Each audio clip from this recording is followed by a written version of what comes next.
நாமத்திற்கு மகிமை உண்டாகட்டும். நானும் கூட தேவனுடைய சமூக தந்தையில தேவன் நம்மை ஒன்று கூட்டி வைத்திருக்கிறார். ஒன்று கூட்டின ஆண்டவர் பெரியவர். ஆமென். இன்றைய நாளையுடைய தலைப்பு விடுவித்து வாழ அழைப்பு. என்னவா? விடுதலை கொடுத்து நம்மை வாழ வைப்பதற்காக வேண்டும். 2000 ஆண்டுகளுக்கு முன் ஆண்டவராகிய இயேசு கிறிஸ்து இந்த உலகத்தில் மனித அவதாரம் எடுத்து வந்தார் என்று சொல்லி பார்க்கிறோம். உன்னையும் என்னையும் வாழ்வதற்காக அழைத்த ஆண்டவர், அழைத்திருக்கிற ஆண்டவர். தாயின் கருவில் உருவாகும் உள்ளமே உன்னையும் என்னையும் பேர் சொல்லி அழைத்த ஆண்டவர். அவர் உண்மை உள்ளவராய், உயிர் உள்ளவராய், வாக்கு மாறாத ஆண்டவராய் நம்மோடு கூட இருக்கிறார். ஆமென். அந்த ஆண்டவரை சொந்தமாக்கிக் கொள்ள நாம் அவருடைய பாதப்படியிலே வந்திருக்கிறோம். வேதத்திலே ஒரு வசனத்தை நாம் வாசிக்கலாம். 1 தீமோத்தேயுவின் புத்தகம் 4ஆம் அதிகாரம் 12ஆம் வசனம். 1 தீமோத்தேயுவின் புத்தகம்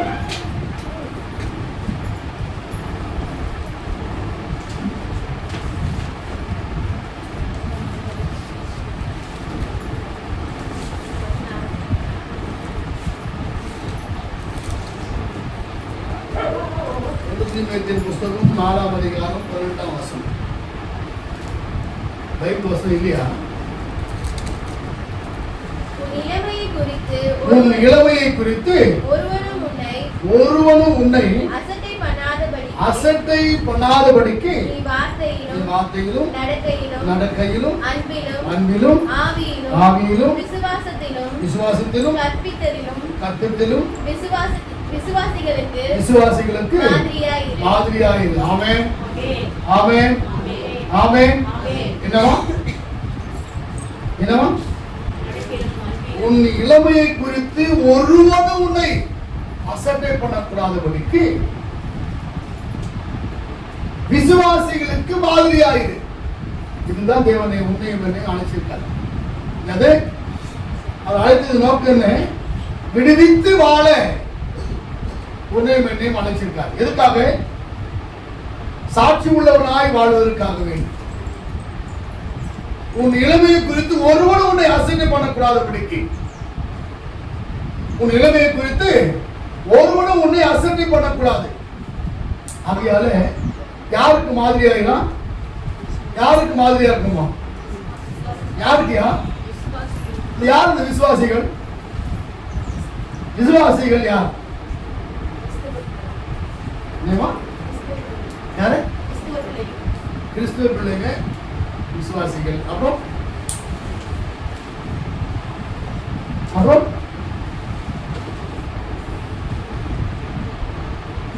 பாசிகளை பொறுத்து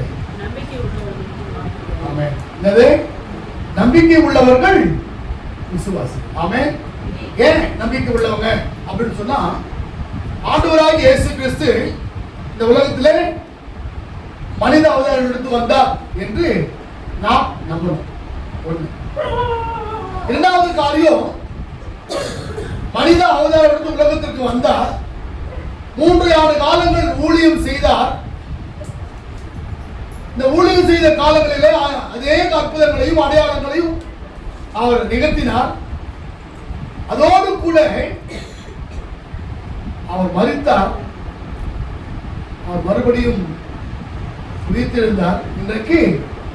இன்றைக்கு நம்மோடு கூட உயிர் உள்ளவராய் இருக்கிறார் என்ற இந்த செய்தியை, இந்த நல்ல செய்தியை யார் சொந்தமாக்கி கொள்றாங்களோ அவங்க யாரு?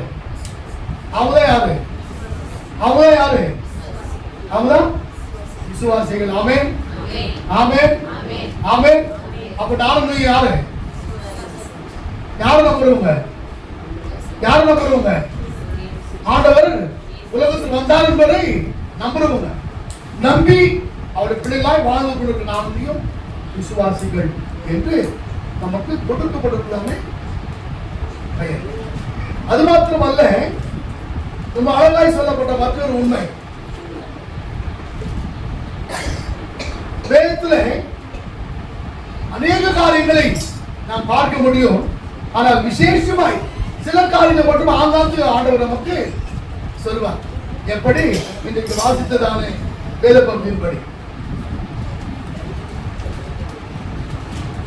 உன் இளமையை குறித்து ஒருவனும் உன்னை அசட்டை பண்ணக்கூடாது. அசட்டை பண்ணாமல் இருக்க வேண்டும் என்று சொன்னால் நான் என்ன செய்வேன்? வாசிக்கலாம். 1 தீமோத்தேயு புத்தகம் 4ஆம் அதிகாரம் 1ஆம் வசனத்தை வாசிங்களேன். ஆகிலும் ஆவியானவர் வெளிப்படையாய்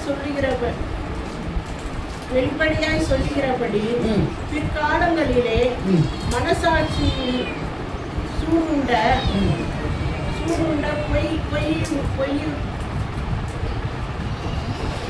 பொய்யாருடைய மாயதனத்திலே சிலர் வஞ்சிக்கிற ஆவிகளுக்கு பிசாசுகளின் உபதேசங்களுக்கு செவி கொடுத்து விசுவாசத்தை விட்டு விலகி போவார்கள். ஆனபடியால் தான் விசுவாசிகளுக்கு எப்படி இருங்க? மாதிரியா இருங்க. உலகத்தை நோக்கி ஓடாதீங்க. உலகத்தின் தந்திரங்களை பார்க்காதீங்க. உலகம் மாயை, வாழ்கிற வாழ்வு மாயை. மாயான உலகத்தில் தந்திரமான கட்டுக்கதைகளுக்கு உங்களை சாய்க்காதீங்க. அழகாய் சொல்லப்பட்ட உண்மை. அதுல 5ஆம் வசனத்தை வாசிக்கலாமே.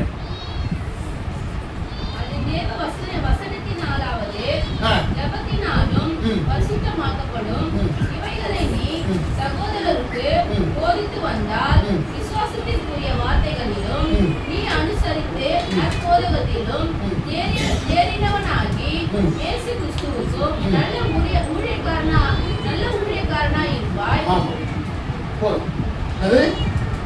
நல்ல ஊழியக்காரனாய் இருக்க வேண்டும் என்று சொன்னால் என்ன பண்ணணும்? இந்த மாயான உலகத்துல பிசாசுடைய கட்டுக்கதைகளுக்கு சாய்ந்து போகக்கூடாதபடிக்கு சத்தியத்தை சொந்தமாக்கப்பட்டவனாய் உன் இளமையை குறித்து ஒருவனும் உன்னை அசட்டை பண்ணக்கூடாதபடிக்கு விசுவாசிகளுக்கு மாதிரியாய் வாழ வேண்டும் என்று ஆண்டவர் உண்மையும் என்னையும் இந்த அழைப்பின் சத்தத்தை தேவன் நமக்கு கொடுக்கிற உண்மை.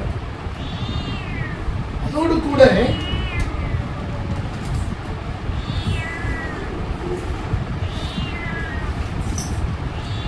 7ஆம் வசனம் வாசிக்கலாம். கிழவிகள் பேச்சுமாய் இருக்கிற கட்டுக்கதைகளுக்கு விலகி தேவ பக்திக்கு ஏதுவாக முயற்சி பண்ணு. சரீர முயற்சி அற்ப பிரயோஜனம் உள்ளது. தேவ பக்தியானது இந்த ஜீவனுக்கும் பின்வரும் ஜீவனுக்கும் வாக்குத்தத்தம் உள்ளதாய் எல்லாவற்றிலையும் பிரயோஜனம் உள்ளது. ரொம்ப அழகாய் சொல்லப்பட்ட காரியம். வாழுகிற இந்த வாழ்க்கைக்கும் வாழ போகிற பரலோக வாழ்வுக்கும் உன்னையும் என்னையும் வாழ அழைக்கிற ஆண்டவர். வாழ அழைக்கிற ஆண்டவர். ரொம்ப அழகா சொல்லப்பட்ட காரியம் இந்த பகுதியில வாசிக்கலாம். 8ஆம் வசனத்தை தேவ பக்திக்கான இந்த சரீர முயற்சி அற்ப பிரயோஜனம் உள்ளது. தேவ பக்தியானது நல்ல கவனிக்கணும். இந்த ஜீவனுக்கும் வாழ்ந்து கொண்டிருக்கிற இந்த ஜீவனுக்கும் இதற்கு பின்பரும் ஜீவனுக்கும் வாக்குத்தத்தம் உள்ளதாயும் எல்லாவற்றிலையும் பிரயோஜனம் உள்ளதாய் இருக்கிறது என்று பார்க்கிறோம். எப்பொழுது தெரியுமா? உன் இளமையை குறித்து ஒருவனும் உன்னை அசட்டை பண்ணாமல் இருக்கும் விசுவாசிகளுக்கு மாதிரியாய் வாழும்போது தேவன் உன்னை இதற்கென்றே அழைச்சிருக்காங்க. எதற்காக? விசுவாசிகளுக்கு மாதிரியாய் வாழ்வதற்கென்றே உன்னையும் என்னையும் பரிசுத்தப்படுத்தி அவருடைய மகளாய் அழைச்சிருக்காங்க. நாம் எப்படி இந்த பரிசுத்தத்தை சொந்தமாக்கிக் கொள்ள ஆயத்தமா? ஏன்னா இந்த உலகம் மாயை என்று பார்த்தோம். அந்த மறு உலகமோ மாயை என்று வேதம் சொல்லப்படவில்லை. அது நித்திய ஜீவன் என்று சொல்லப்படுகிறது. அது நித்திய ஜீவன். இந்த உலகம் என்று சொல்லப்படுகிறது. ஆனால் அதற்கோ நித்திய ஜீவன் அது ஒரு உலகம். அந்த உலகத்துல கொள்வனையும் கொடுப்பனையும் இல்லை. எல்லாரும் சமம். உயர்ந்தவன் தாழ்ந்தவன் இல்லை. எல்லாரும் சமம். ஏழை பணக்காரன் இல்லை. எல்லாம் சமம். தேவன் உன்னையும் என்னையும் அந்த பரலோக வாழ்வுக்கு கொண்டு போவதற்காக வேண்டிதான் விடுவித்து வாழ வேண்டும் என்று சொல்லி அவர் உன்னையும் என்னையும் அழைச்சிருக்காங்க. என்ன விடுதலை நாம் பெற்றிருக்கிறோம்? என்ன விடுதலை பெற்றிருக்கிறோம்?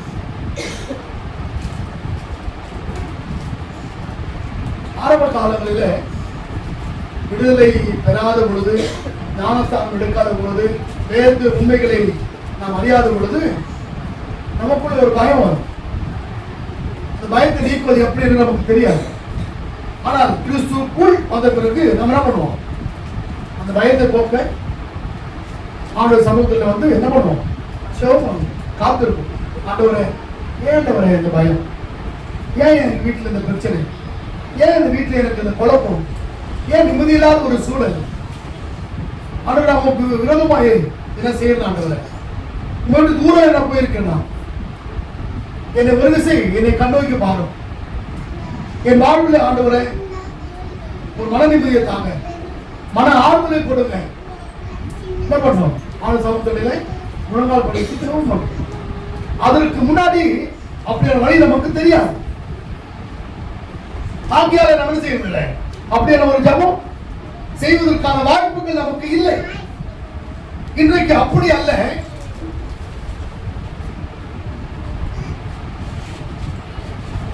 தேவன் உன்னையும் என்னையும் ஒரு மகனாய் மகளாய் விடுவித்து பரிசுத்தப்படுத்தி அழைச்சிருக்காரு. எதுக்காக அழைச்சிருக்காரு? இந்த உலகத்தில் சாட்சியாய் வாழ வேண்டும் என்பதற்காக. இந்த உலகத்தில் நீ சாட்சியாய் வாழ்ந்தாய் என்று சொன்னால் மறு உலகத்திற்கு தேவன் கொண்டு போக அவர் ஆயத்தமாக இருக்கிறார். அங்கேயும் வெள்ளை அங்கிகளை தரித்து ஓயாமல் தேவனை ஆர்ப்பரிப்பதற்காக வேண்டும். அங்க உழைப்பு இல்லை, ஆர்ப்பரிப்பு. அவன் அங்க கஷ்டம் இல்லை, ஆர்ப்பரிப்பு. அங்க கண்ணீர், கவலை, வேதனை, துன்பங்கள் இல்லை, தேவனை துதித்தல். இரவும் பகலும் தேவனை துதித்துக் கொண்டிருக்கிறார். இதற்குதான் ஃபவுண்டேஷன் இங்க போடுறோம். எங்க? இந்த உலகத்துல. இந்த உலகத்துல ஃபவுண்டேஷன் போடுறோம். எதுக்காக? மறு உலகத்திற்கு போய் வாழ்வதற்காக வேண்டும். ஏன் வந்து கஷ்டமோ, கண்ணீரோ, கவலையோ, வேதனையோ வாழ்ந்துட்டு தெரியாத ஒரு உலகத்துல என்னையா அப்படியே ஒரு ஆசீர்வாதம். இந்த உலகத்துல அந்த ஆசீர்வாதத்தை நான் பார்க்கிறேன். என்ன பார்க்கணும்? இனி வாழ்ற இந்த உலகத்துல, இந்த வாழ்வுல அந்த ஆசீர்வாதத்தை நான் பார்க்கணும். என் குடும்பம் பார்க்கணுமே, பார்க்க வேண்டும் என்று சொன்னார். ஒரு இளமையை குறித்து ஒருவனும் உன்னை அசட்டை பண்ணக்கூடாது. விசுவாசிகளுக்கு மாதிரியாய் வாழ்வாய் என்று சொன்னார். ஆண்டவர் இந்த உலகத்துல உன்னை சுகமாய் சமாதானமாய் வாழப்படுவார். ஆமென். சுகமாய் சமாதானமாய் வாழப்படுவார். அடுத்த வருகை நாம் பார்க்கிறோம். வாசிக்கலாம் 9:10. இந்த வார்த்தை உண்மையும் எல்லா அங்கீகாரத்துக்கும் பாத்திரமாய் இருக்கிறது. இந்த வார்த்தை உண்மையும் எல்லா அங்கீகாரத்துக்கும் பாத்திரமாய் இருக்கிறது. எந்த வார்த்தை? இந்த உலகத்தில் வாழ்கிற வாழ்வும் பரலோகத்திற்கு வாழப்போகிற வாழ்வையும் தேவன் நமக்கு கண்முன் வைத்திருக்கிறார். நமது கண்முன் வைத்திருக்கிறார். அவர் சொல்லுகிறதான உண்மை, மரணத்தையும் ஜீவனையும் உன் கண்முன் வைத்திருக்கிறேன். சங்கீதத்தின் புஸ்தகம் 133 2-3 வாசிங்களேன்.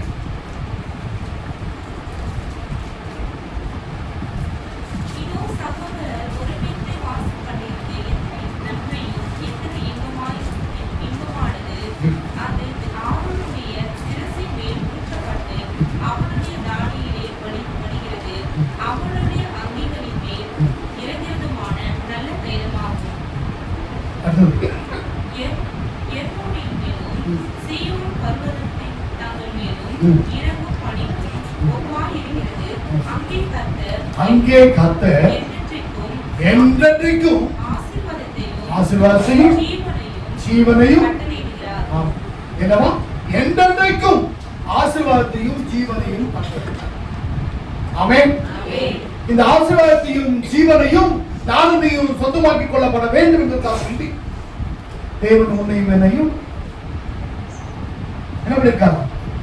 விடுதலை கொடுத்து பரிசுத்தப்படுத்தி தேவன் உன்னையும் என்னையும் அழைச்சிருக்கார். அவருடைய மகனாய் மகளாய் இந்த உலகத்திலே வாழ வேண்டும் என்பதற்காக நாம் எப்படி வாழ ஆயத்தமா இருக்கு, எப்படி வாழ்ந்து கொண்டிருக்கிறேன். வாசித்ததான வேத பகுதியில் பார்க்கும் பொழுது லூக்காவின் புஸ்தகம் எத்தனை வருஷம்? 18 வருஷம் நிமிரக்கூடாதபடிக்கு கூடியா இருந்தவர்களுக்கு அவங்க யார் சொல்லியிருக்கு? ஆபிரகாமுடைய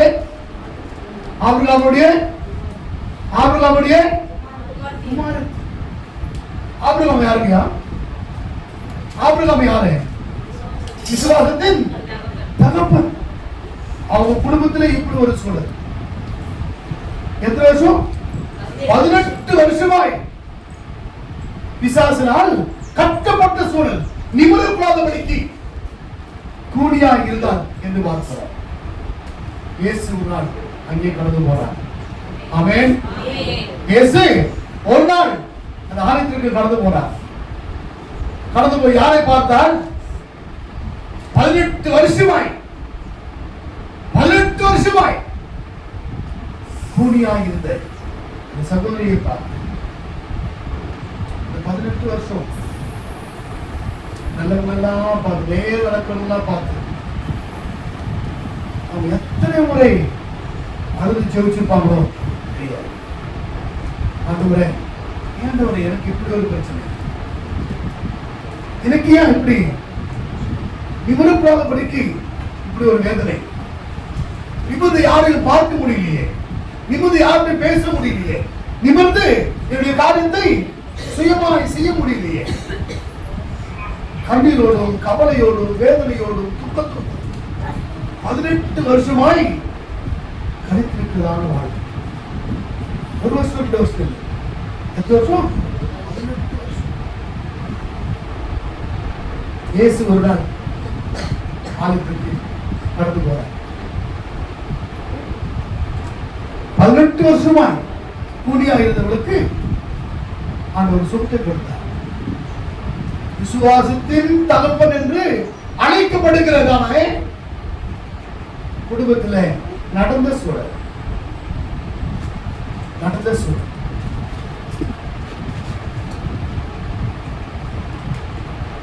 விடுவித்து அவர்களை அவருடைய மகளாய் முழுமையாக்கி கொண்ட சூழல். அவன் உன்னையும் என்னையும் கூட அநேக பிரச்சனைகள் குடும்ப வாழ்வில், தனிப்பட்ட வாழ்வில், வேதையின் சூழலில், வெளியில சொல்லக்கூடாதபடிக்கு மனதிலே வைத்து புலம்பிக் கொண்டிருக்கிற காரியங்களிலே ஆண்டவராய் இயேசு கிறிஸ்து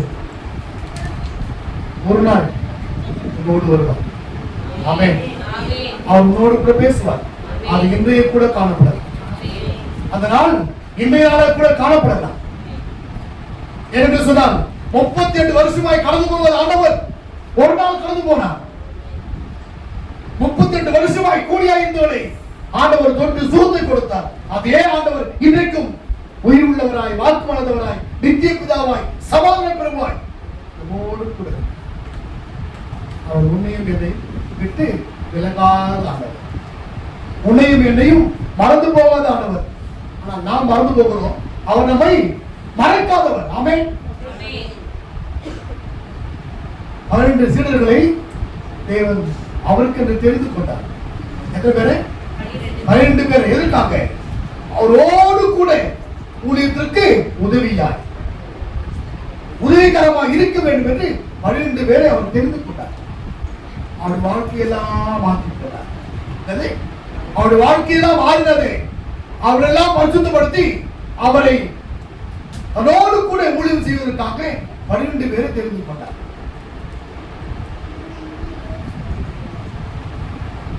அதற்கு பிறகு 12 பேரும் அவரை பிடித்து கொலை செய்யும் பொழுது ஒருவரும் கூட எல்லாம் ஓடி போயிட்டாங்க. அதிசயங்களை பார்த்தவங்க, அற்புதங்களை பார்த்தவங்க, அடையாளங்களை பார்த்தவங்க, அவரோடு கூட சாப்பிட்டு அவரோடு கூட தூங்கினவங்க, ஊழியத்திற்கு கடந்து போனவங்க, அவங்க எல்லாம் யாரை மறந்தாங்க? யாரை மறந்து ஓடிட்டாங்க? ஆண்டவரை மறந்து ஓடிட்டாங்க. ஆனால் ஆண்டவர் ஒருவரையும் மறக்காதவர், மறந்து போகாதவர். அவர் இன்றைக்கும் நம்மோடு கூட இருக்கிறார்.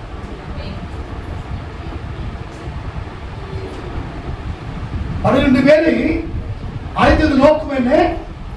அவரோடு கூட, ஏன்னா அவருக்கு தெரியும் நாம மறிக்க போறோம், நமக்கு பின் ஊழியத்தை செய்வதற்கு யார் வேணும்? அவர்களை ஆயத்தப்படுத்துவது நம்முடைய வேலை என்று சொல்லி அவரோடு 12 பேரை தெரிந்து கொண்டு ஆயத்தப்படுத்துறார். ஆனால் அவர் மறிக்கும் பொழுதோ எல்லாரும் ஓடி போயிட்டார். எல்லாரும் ஓடி போயிட்டார். ஒருத்தரும் கூட இல்லை. ஆனால் அவர் மரித்தார், அடக்கம் பண்ணப்பட்டார். முதல் நற்செய்தியாளர்களாய் மாறினது 12 பேர் அல்ல, சத்தியத்தை கேட்ட யாரு? சத்தியத்தை கேட்ட பெண் சீடர்கள். அவரோடு கூட ஊழியத்திற்கு அழைக்கப்பட்டவர்கள், தெரிந்து கொள்ளப்பட்டவர்கள், பரிசுத்தமாக்கப்பட்டவர்கள் அல்ல, சத்தியத்தை கேட்டு அவருக்கு பின் சென்று ஊழியம் செய்தவர்கள். அதிசயங்களையும் அற்புதங்களையும் சொந்தமாக்கிக் கொண்டவர்கள். கல்லறைக்கு வேகமாக ஓடுறாங்க. கல்லறை திறக்கப்பட்டது. அவர் இங்கே இல்லை. அவர் எடுத்துக்கொண்டு போய்விட்டார்கள் என்றுதான் அவருடைய செய்தி. அதற்கு பிறகு தோட்டத்தில் நின்று கொண்டிருக்கிறார். அவரிடத்தில் கேட்கிறாங்க, ஐயரே, என்னுடைய ஆண்டவரை யாரோ கலவரைத்திருக்காங்க, அவன் யாரும் தூக்கிட்டு போனாங்கன்னு சொல்லி சொன்னீங்கன்னா நாங்கள் என்ன பண்ணுவோம்? அதை போயிட்டு பாடியை வாங்கிக்குவோம். அங்க நின்று கொண்டது யாருன்னு சொல்லி அவங்களுக்கு தெரியல, உயிர் தந்த இயேசு என்று சொல்லி யாருக்கு தெரியல, அந்த சீஷிகளுக்கு தெரியல. மகதலேனா மரியாள், மற்ற மரியாள் உடன் வந்ததான சிலர்களுக்கு அது, பெண் சிலர்களுக்கு அது தெரியல. உடனே அவர் என்ன பண்ணாரு? கபனி என்று அழைத்த போது உடனே இயேசு என்று தெரிந்து கொண்டு அதற்கு பிறகு என்ன பண்றாரு? நானே எங்க போறேன்?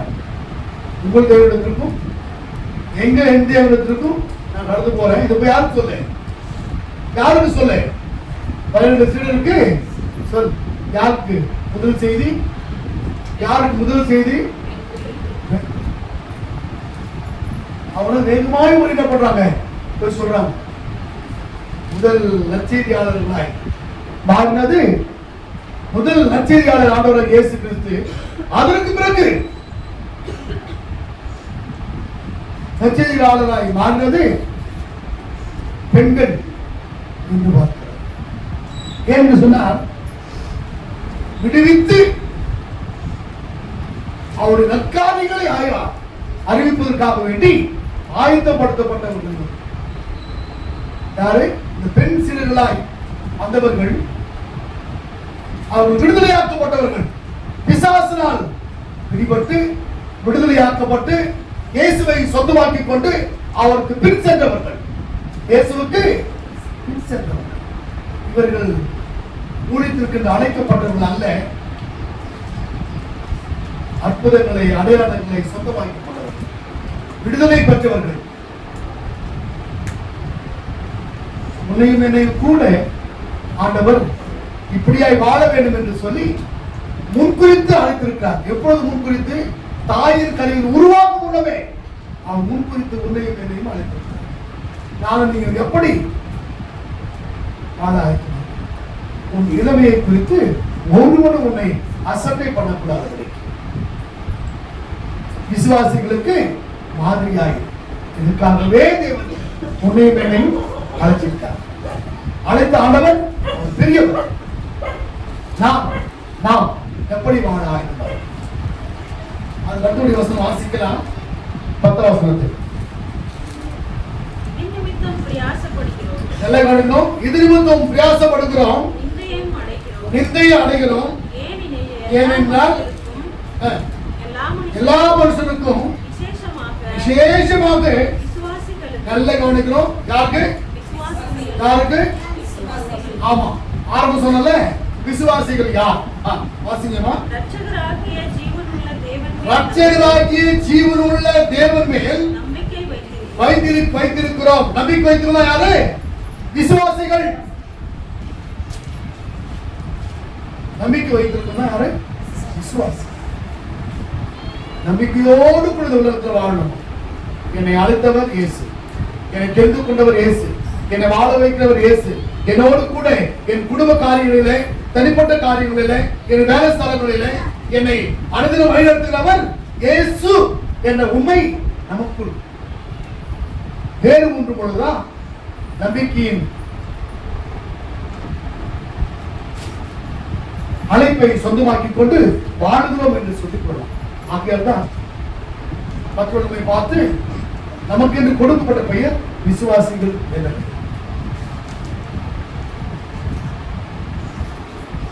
இது மனிதனால் கொடுக்கப்பட்டது அல்ல,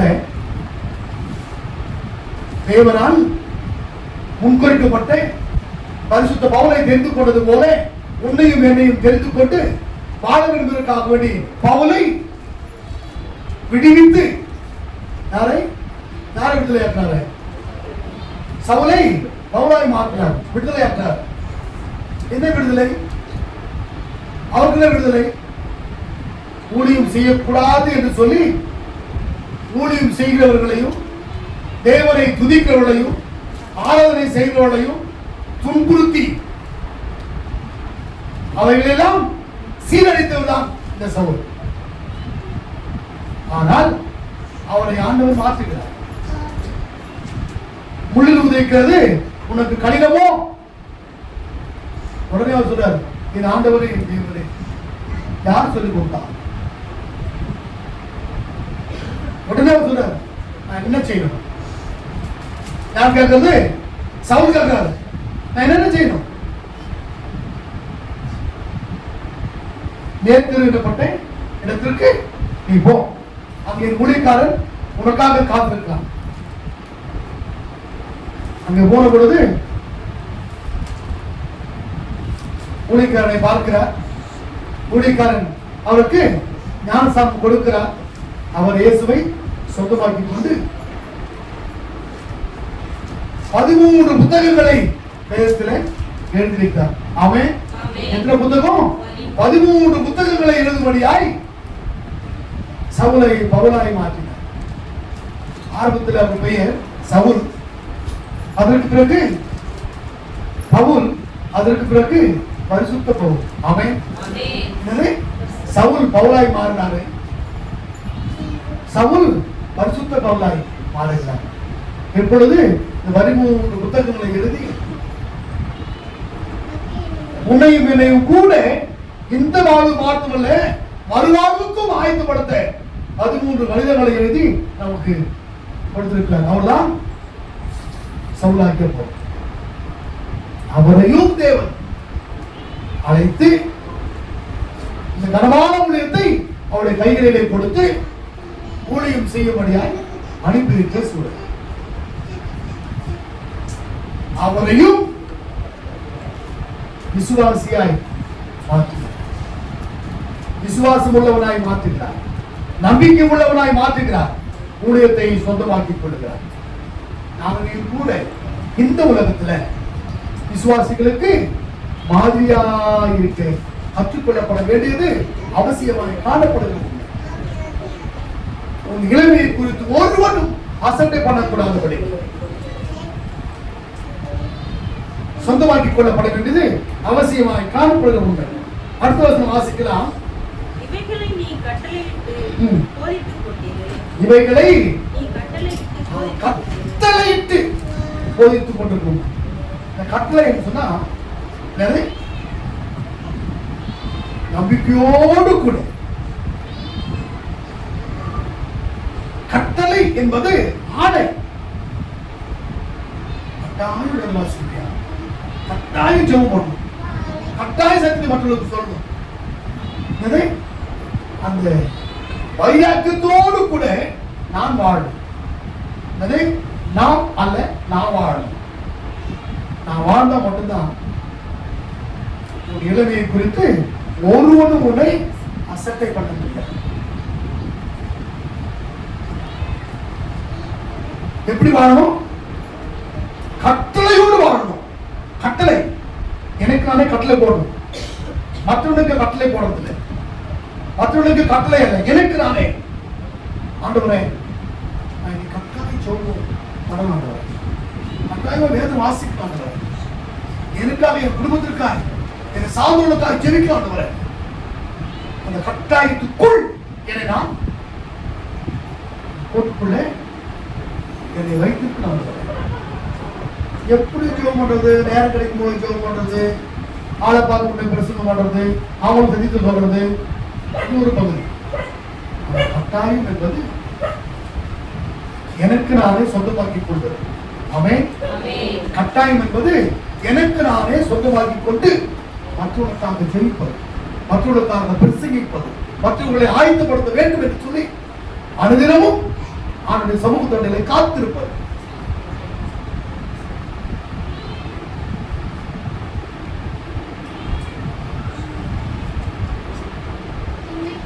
மற்றபடி வசனத்தை வாசிக்கலாம். இளமையை குறித்து நல்ல கவனிக்கிறோம். உன் இளமையை குறித்து ஒருவனும் உன்னை அசட்டை பண்ணக்கூடாதபடிக்கு நீ வார்த்தையிலும் நடக்கையிலும் அன்பிலும் ஆவியிலும் விசுவாசத்திலும் கற்பிலும் விசுவாசிகளுக்கு மாதிரியாய் இரு. தேவன் உன்னை என்னையும் விடுவித்து வாழ அழைச்சிருக்கார். இதெல்லாம் விட்டுணுமா?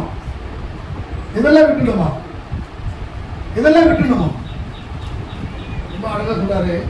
நீ வார்த்தையிலும் நடக்கையிலும் அன்பிலும் ஆவியிலும் விசுவாசத்திலும் கற்பிலும் விசுவாசிகளுக்கு மாதிரியாய். இதற்கு மாறானது என்னவோ அதெல்லாம் விடணும். சங்கீதம் 1 சொன்ன மாதிரி வாசிக்கல.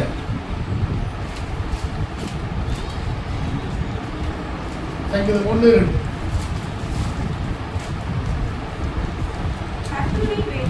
கர்த்தருடைய வேதத்தில் பிரியமாயிருந்து இரவும் பகலும் அவருடைய வேதத்தில் தியானமாயிருக்கிற மனுஷன் பாக்கியவான்.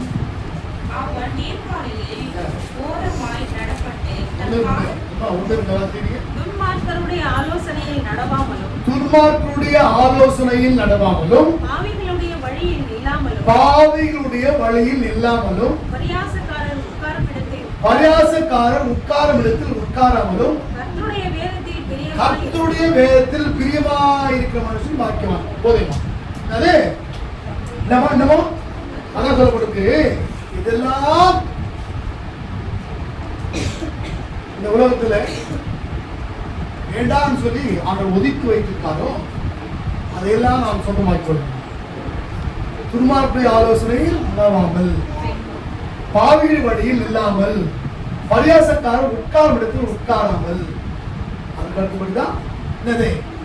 வேதத்துல பிரியமாக இருக்க முடியும், இரவும் பகலும் தியானிக்க முடியும். அதை கட்டாயப்படுத்தி எனக்கு நான் சொந்தமாக்கிக் கொள்ள முடியும். இல்லைன்னா சொந்தமாக்கிக் கொள்ள முடியும். இல்லைன்னா எப்படி வாழ்வதை ஆண்டவர் விரும்புவதில்லை. இப்படிதான் வாழ்ன்றது ஆண்டவர் விரும்புகிறார்.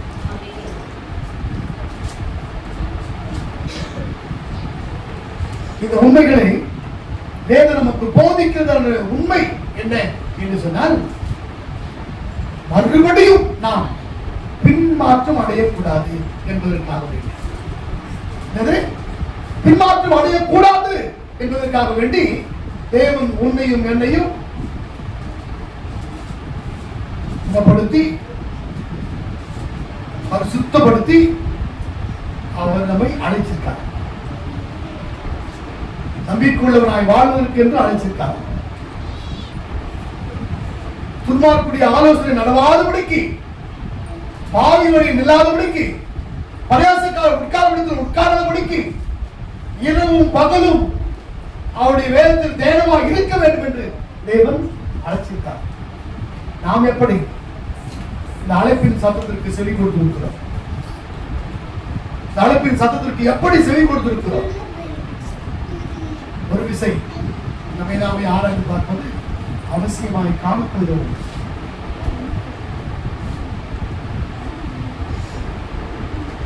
நாங்களும் கூட ஒரு பாதத்தில் வந்திருக்கிறோம். வருவதற்கு முன் எத்தனை பேர் ஆண்டவரத்தில் ஜெபம் பண்ணி கடந்து வந்திருக்கோம்? ஆலயத்தில் இரவு எத்தனை பேர் ஜெபம் பண்ணணும்? ஆண்டவர் நாளைக்கு பரிசுத்த ஆராதனை நீங்க பொறுப்படுத்திக் கொள்ளுங்க. அதில் ஊழியக்காரரை பொறுப்படுத்திக் கொள்ளுங்க. சத்தியம் எங்களுக்கு, என்னுடைய குடும்பத்தின் மக்களுக்கும் அது ஆசீர்வாதமாய் மாறணும். என்னை ஆண்டவரே அதில் தங்கி உள்ளவர்களாய் மாற்றும். எத்தனை பேர் ஜெபம் பண்ணீங்க? எத்தனை பேர் ஜெபம் பண்ணணும்? ஏன் ஏன்னு நம்ம ஆயத்தப்படுத்தாம, அதுதான் கட்டாயம். அதான் கட்டாயம், கட்டளை. சனிக்கிழமை ஆயத்த நாள் நம்மை ஆயத்தப்படுத்துவது. சிலருக்கு ஊழியக்காரர்களுக்கு சனிக்கிழமை போன் பண்ண எடுக்க மாட்டாங்க, போன் சுவிட்ச் ஆஃப் பண்ணிருப்பாங்க. அது சில விசுவாசிகளும் கடைபிடிக்கிறாங்க. சனிக்கிழமை என்ன பண்ணுவாங்க? போனை சைலண்ட்ல போட்டுருவாங்க. நாளைக்கு ஃபுல்லா சைலண்ட் போட்டே இருக்கும். ஏன்? ஆண்டவரை இன்னைக்கு முழுவதும் என்னை ஆயத்தப்படுத்துறாங்க. நாளை பரிசுத்த ஓடுகிறாங்க. என்னை ஆயத்தப்படுத்துறது அதான் கட்டளை. கட்டளையை சொந்தமாக்கிக் கொள்வது. கட்டளையை சொந்தமாக்கிக் கொண்டு மறுநாள் ஆயத்த நாள் படுத்தி இந்த பரிசுத்த ஓய்வு நாளில ஆண்டவராக இயேசு கிறிஸ்து உயிர் தெழுந்த நாள், அகில உலகமும் லீவ். ஆண்டவராக இயேசு கிறிஸ்து உயிர் தெழுந்த நாளில நமக்கு என்ன கொடுக்கப்பட்டிருக்கு? இதை தவிர்க்க வேண்டும் என்று எத்தனையோ அரசியல் கட்சிகள் முன்வந்த போதும் கூட இதை என்ன பண்ண முடியல. அதை ஏன ஒண்ணு சட்டம் போடுறோம் இல்லாத போயிடுவான், சட்டம் போடுறோம் இல்லாத போயிடுவான். அப்படி இல்லைன்னா நிரந்தரமாவே இல்லாத போயிடுவான். ஏன்னு இது யாருடைய வார்த்தை? உயிர் உள்ளவருடைய வார்த்தை. ஆகையால ஒருவராலும் இந்த காரியங்களை நடப்பிக்க வேண்டும் என்று விரும்புகிறவங்க கூட உயிரோடு இருந்ததாய் ஆண்களே தெரியும், அல்லது அவன் ஆட்சியிலே இருக்கலாம்.